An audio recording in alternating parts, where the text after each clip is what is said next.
ચાલો આજે વાત કરીએ એક ખૂબ જ સુંદર ગુજરાતી મ્યુઝિકલ ફિલ્મ વાલીડા વિશે. આ ફિલ્મ સાચું કહું તો ખાલી એક પ્રેમકથા નથી, એનાથી ઘણું વધારે છે. આ તો બે અલગ જ દુનિયાના લોકોના મળવાની અને એમના જોડાણની વાત છે. અને વાલીડા જોતી વખતે મનમાં વારંવાર આ જ સવાલ આવે છે. આખી ફિલ્મ જાણે આ એક જ સવાલની આસપાસ ફરે છે. તો ચાલો ને સાથે મળીને શોધીએ કે આ વાર્તા આપણને ક્યાં લઈ જાય છે. તો આ વાર્તાની શરૂઆત થાય છે એક મુલાકાતથી. પણ આ કોઈ એવી તેવી મુલાકાત નથી. અહીં બે એવી વ્યક્તિઓ મળે છે જેમના જીવન, જેમની દુનિયા એકબીજાથી બિલકુલ અલગ છે. અને બસ આ જ ટકરાવથી એક ખૂબ જ ભાવનાત્મક સફરની શરૂઆત થાય છે. સૌથી પહેલાં આપણે મળીએ છીએ રાજુને. રાજુ એટલે એવો માણસ જેનું જીવન એના ગામની સાદગીમાં, ત્યાંની માટીમાં વણાયેલું છે.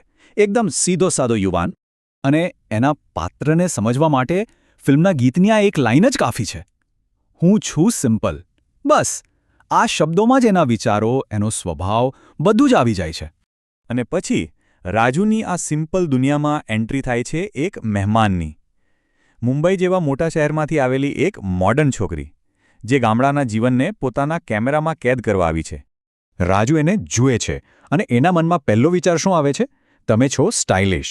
અને જુઓ, આ એક જ શબ્દથી બંનેના જીવન વચ્ચેનું અંતર કેટલું મોટું છે એ તરત જ ખબર પડી જાય છે.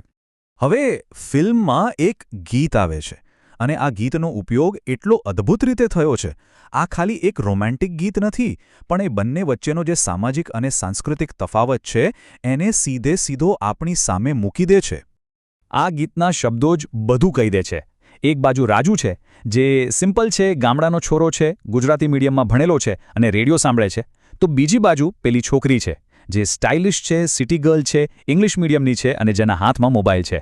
આનાથી વધુ સ્પષ્ટ તફાવત બીજું શું હોઈ શકે? ગીતની શરૂઆત જ આ વાક્યથી થાય છે.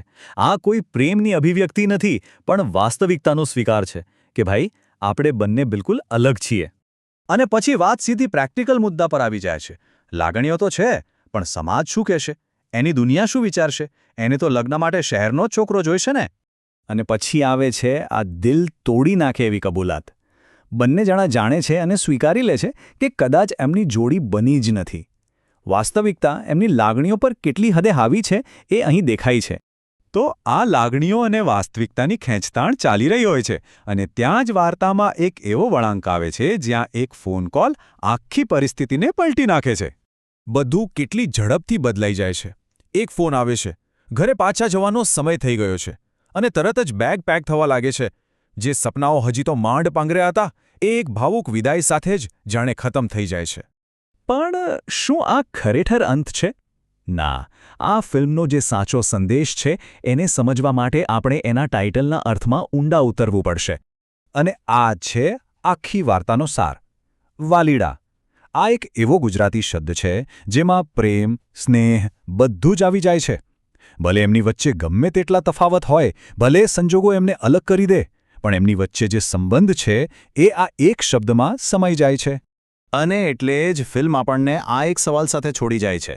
શું આટલું ઊંડું જોડાણ, આટલો સ્નેહ અંતર અને સંજોગોના કારણે ખરેખર તૂટી શકે છે? કે પછી આ અંત નથી, પણ કંઈક નવા અધ્યાયની શરૂઆત છે? વિચારવા જેવી વાત છે, ખરું ને?